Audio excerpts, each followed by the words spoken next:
Hi guys, it's John here. It is November 13th, 2021.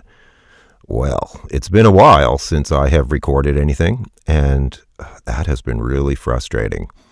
Now, there has been a lot of really interesting astrology going on, and there's a whole bunch of things I want to talk about. Let me see where to begin. First of all, we had this Mars square Saturn, and this happened to be occurring both globally and for me personally at the same time. I'm an Aries rising, so Mars is my ruling planet. And that period of time when that was in orb, within 2 degrees orb, was like incredibly frustrating, just maddening. Now, it's actually funny because there was a lot of anger coming up in me during that period of time, and it's still there, but not as bad as it was. And the whole time I was kind of like going like, where is all this anger coming from? I was just in a pissy mood. But then I just talked to a couple friends in the last 48 hours, and I had no idea that other people were experiencing the same thing. But they were telling me that they went through just periods where they were just like furious and for no necessarily apparent reason. And so that gave me some comfort that it wasn't just me that was going through that. But I also sense this sort of out there on the collective. And, we definitely seem to be going through some kind of really weird purging process.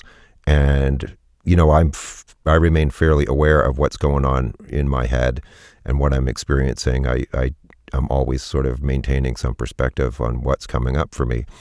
And I don't think I've ever been through anything like what this energy of late has been. It seems to me that there's this, like I said, really deep purging and clearing going on, and that a lot of this stuff has to be cleared out so that later on we will be in a better state. And that's kind of a good segue into one of the primary things I want to talk about. So, this happened. Just because of work and reality and stuff, I just have not had any peace or quiet or opportunity to sit down and record. And that also was like extremely frustrating because all this stuff kept coming up into my consciousness.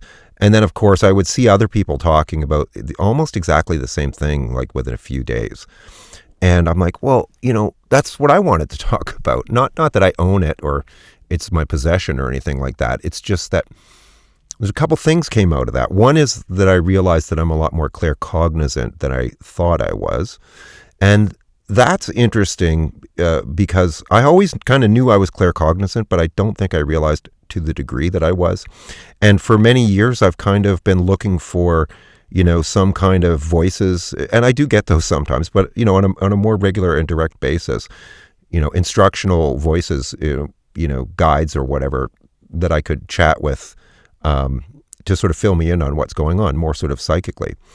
But I just have this knowing about things, and it doesn't come to me through words or images most of the time. I just know things. And, there's part of me that doesn't trust that, but yet at the same time, when I look back at my life, I realize that I was like way ahead of the curve on a whole bunch of things, and I've mentioned this before. But that's my claircognizance, and I have to sort of learn to trust that. So, as when I have more opportunities to sort of sit and record and stop what I'm doing and just do this when it comes up for me, my plan is to just allow myself to express that at whatever comes up. Like, for example, here's an example. China, US, right? And for years now, I've been really kind of alarmed and disturbed about, the growing power and influence of China. Not because of their race, of course, or anything like that, nothing to do with that, but just because of the way they handle their population. And they're not democratic, and they are becoming increasingly powerful in many different ways, economically, militarily, and they certainly have a very significant population. And they tend to have a very aggressive posture with other countries. They don't hesitate to throw their weight around, right? So that kind of makes you nervous. Well, I've been seeing this coming for years, and I have on my own personal Facebook page, I've posted that, aside from climate change, one of the biggest threats to the world right now is China, because can you imagine living in a society where you didn't have freedom of expression, or the government, told you what you can and can't say? And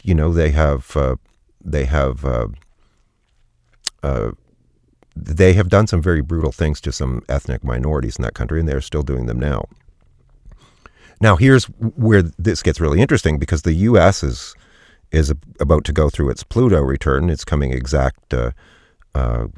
up beginning in 2022 it's already kicking in, but it's going to really intensify. And I see this this whole situation with China as a direct failure of capitalism. Capitalism, at least as it's been practiced in the West. What happened was you had all of these, very powerful and influential corporate powers who wanted to basically outsource a lot of their production to get away from more expensive labor in the United States.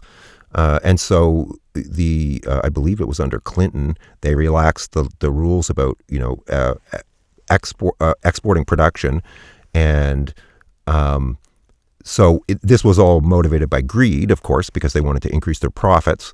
So what happens is that over time, because the Chinese are not stupid by any means, they basically start taking all of that income, the vast amounts of money and resources being poured into their country, and then shipping goods back to the developed world, mostly consumer goods, and building factories, a means of production from everything from computer chips to, automotive stuff, whatever.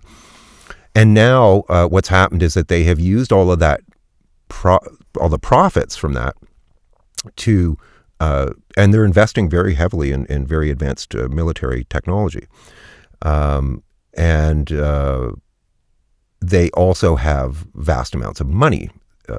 And they have also been sort of stealthily going around the world and doing deals with other developing countries to sort of solidify their place and influence in those countries, mostly through debt. And so now what has happened as a result is that, one, American manufacturing got completely hollowed out and shipped overseas, which really hurt, the middle class and the working class in the United States dramatically. And even more importantly, the U.S. has undermined its geopolitical power, a superpower position, by basically financing the development of a direct competitor who now is probably going to be soon, if not already, on a par militarily with them, with a very far-reaching influence. So this is probably going to be historically viewed as one of the dumbest geopolitical failures in human history, where basically you create, just because of greed, American corporations and business elite powers within the business sector took America down from its privileged position, which it had been in since the Second World War, as the dominant superpower on the planet, a democracy. It has democratic issues right now. That's all related to the Pluto return. But like I said, this story is just beginning. And I saw this coming years ago. We all buy stuff now. It's all made and manufactured in China. Their means of production is far more advanced now than pretty much any other country in the world. If we look at supply chain issues right now, well, the whole frigging economy is dependent on, computer chips and other products that are made in China. If, for example, the supply chain was completely severed, the West would be at a complete loss without all of these goods and products and services. It takes years and decades to build up the means of production to do things on a large scale. And so effectively, the greed, where they put their own interests aside ahead of the countries, and I'm sure people within the military and intelligence agencies in the United States know exactly what happened. But, business and profits dominate all, right? And now there's another component to this, which I've talked about before too, which is that, the carbon footprint of all of this, producing all of these goods in China and then shipping raw materials over there, and then in many cases, and then shipping products back around the world, and just-in-time delivery and all that stuff is like through the roof. So not only did America undermine its own geopolitical privileged position, they've also contributed very significantly to the climate crisis, which is something that we are going to be grappling with for centuries. So, like I said, I have zero doubt that, well, first of all, like I said, this story is just beginning. But I have zero doubt that in the history, historians will look back and say, this was basically a self-defeating act by a global superpower. America could have maintained its leadership position probably for at least decades longer if it had not opted for the short-term material benefits. Now, that also, I think, is a statement about American philosophy in general. It's the same thing with, healthcare and environmental issues and income disparity. America suffers from all of these things because it places a very high value on materialism, as opposed to the collective good of the citizenry. So there's this. It has this very strong streak of individualism, where the rights of the individual supersede, other people's rights and so forth. Now, I'm Canadian, and our society is a little different and significantly different in that regard. We have socialized medicine, and we don't have the levels of income disparity that you do in the U.S. We don't have education is more broadly available to wide-ranging people. We don't have as much, people. Like, we do have street people. There's no question about it. But I mean, in my business trips to the States and stuff, which were many, I saw things that just completely blew my mind. I saw scenes in the U.S. that looked like what you would expect to see in third world countries who were in very dire circumstances, which to me was shocking. Okay, so I'm not bitching about the U.S. There's a lot of great things about the U.S. But this, I think, all relates to the U.S. Pluto return, which is something else I want to talk about. So that's the whole China situation. But that is huge because, we now could be in another sort of Cold War or heading in that direction, which just, who the hell wants that? Like, nobody wants that stress and anxiety. And nobody can tell the Chinese what to do, They could crush the United States economically simply by, there's all kinds of ways they could do it. And let's not kid ourselves. Now, here's another thing. If the American dollar is no longer the reserve currency, or the dominant currency on the planet, is reserve the right word? There is a term for that. I'm just ad-libbing this. But if the U.S. loses its status as being the dominant currency on the planet, that's like a death nail, really. That is a huge strategic advantage for America. And given the growing might of China and the fact that there's like 1.3 or 1.4 billion people there, we're talking 4 times or 5 times the population of the U.S. This is kind of scary. Okay, so I don't know how it's all going to play out, but that's that. Now, the U.S. Pluto return, I also want to touch on, but I want to do it in a very simple way because I've heard a lot of people talk about this, and to me, it gets too complicated. So if you've stuck with me this far, and I'm not even sure how long this recording has gone yet, the gist of it is this. Pluto is all about, dealing with the darkness, the hidden, the stuff that's beneath the surface, the things that kind of rule us or dictate our experiences and our lives, but that we often don't see. So typically it's related to things like trauma. It could be early childhood, could be past life. It could be fears. It could be things that just we don't typically allow to come into our consciousness, right? So when we go through significant Pluto transits, Pluto will dig in and dredge out and bring up into our conscious awareness aspects of ourselves that are typically often dark because they're dark because we don't want to look at them or acknowledge them. And it'll put them in our face, often through our experiences in reality, so that we confront those things because we can only evolve and advance once we've done our shadow work, right?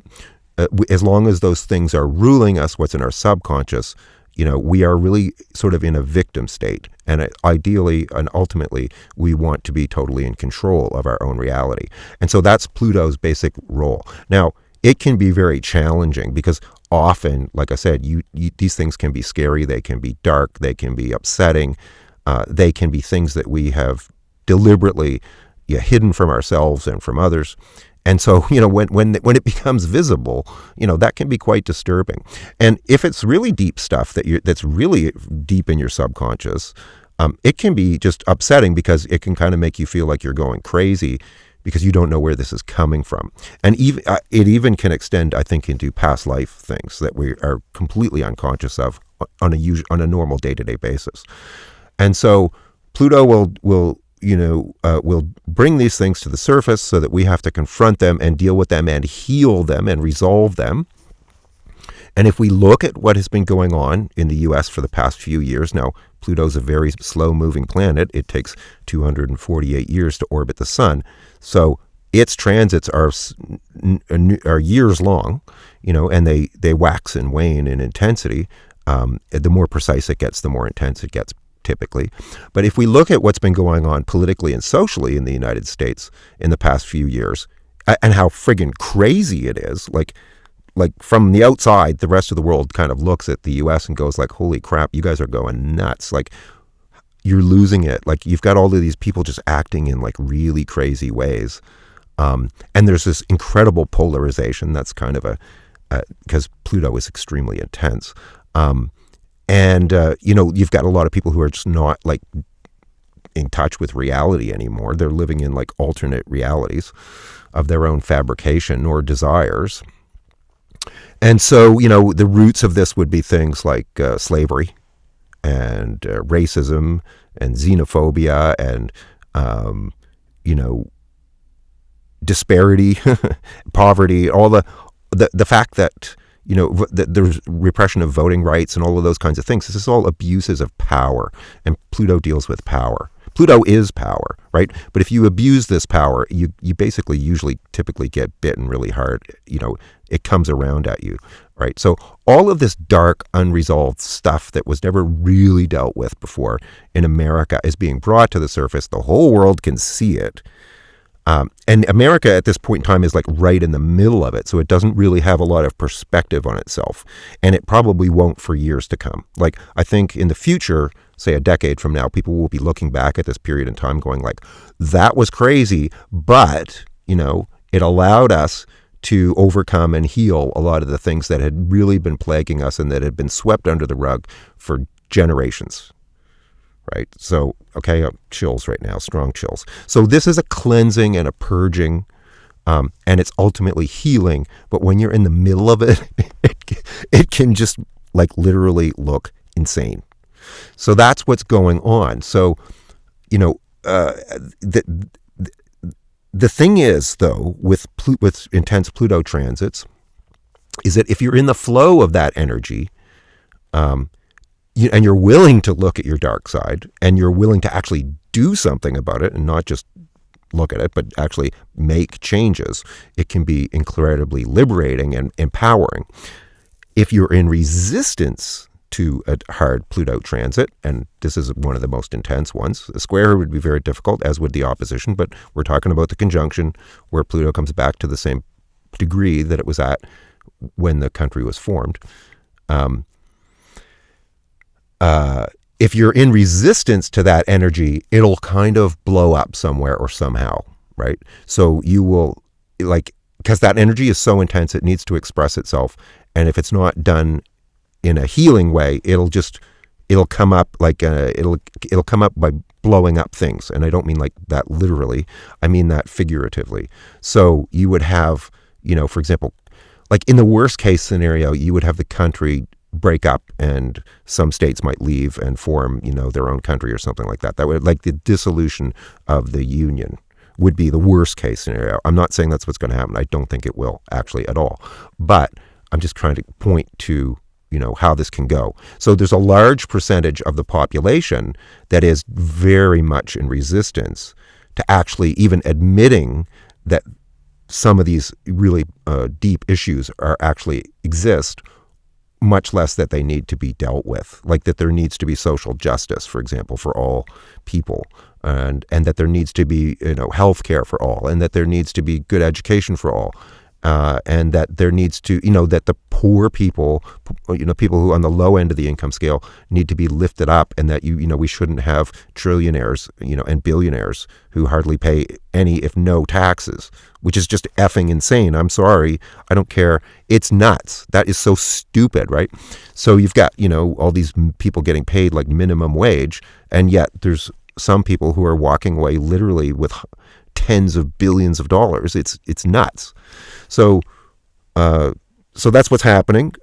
Pluto is bringing up all this darkness, this stuff that's just unjust and that has never been healed or dealt with in the history of the country. A lot of it's rooted in when it was formed.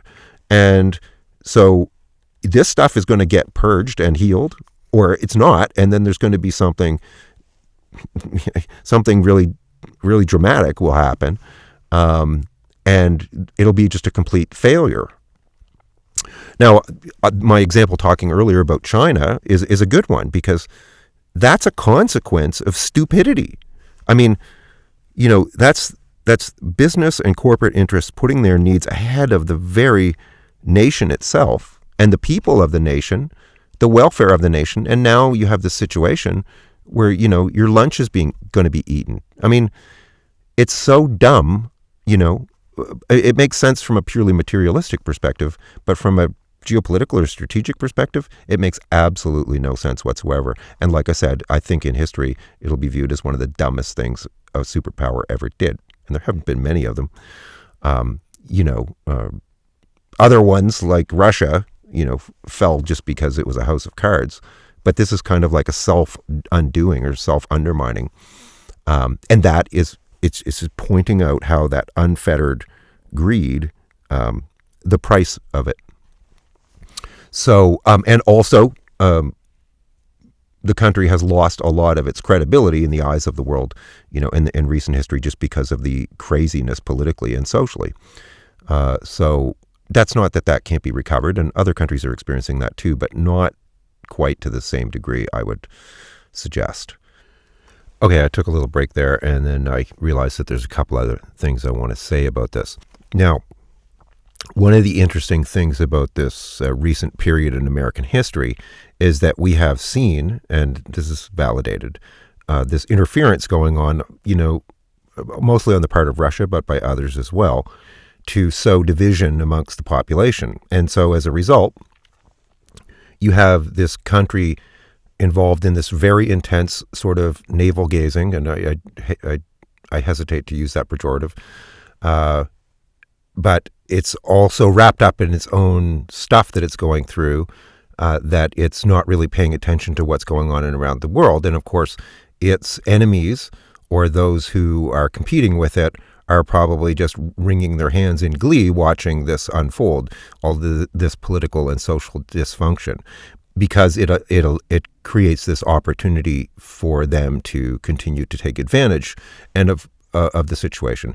And China plays a very long game. They're thinking decades ahead. And so while America is wrapped up in its own, and a lot of it is just pure idiotic dysfunction,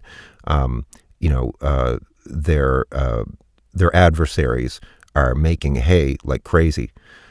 So that's another thing I wanted to throw in there. That there's kind of like this being asleep at the wheel. Now, another thing I've been wanting to say, and would like people to consider, is that if I was a Machiavellian idiot or maniac, if I was intelligent but just really evil, and I would seek to infiltrate both political parties, both of the dominant political parties in the United States, and the ones on the periphery as well. But I would do so in a way that nobody knew that I had infiltrated them. And I would subtly influence the inner communications and strategizing and within those parties to sort of undermine, with the agenda of undermining the country itself. So, a really good spy you will never even know that they're there. It's only the useful idiots and those who are not very skillful or adept who get caught. And I've actually seen this happen myself within sort of social justice type organizations where, there's all this strange infighting. And well, the Green Party here in Canada just imploded for this reason. And, if you were really smart, you could easily sort of fabricate those situations to undermine that organization, and the people involved would never even know it, right? So while everyone is fixated on what we see in the news and all the stupidity, it's we're not paying attention to the real things that are going on that are undermining democracy and our privileged state or status. That's another argument I want to put forward. I see a lot of people paying attention to the faces and the idiocy that's presented on almost a daily basis, but never really focusing on what's going on behind the scenes that is fostering this kind of nonsense. And that's a mistake, because the adversaries in this case are very intelligent and very sophisticated. So I'm not a conspiracy theorist. This is just common sense, right? This is part of the spy game and espionage that's been going on forever. Like I said, the really good ones just never get caught and they're never even known. So those are a couple other things I wanted to tack on here. Anyway, that's that. So there's some food for thought.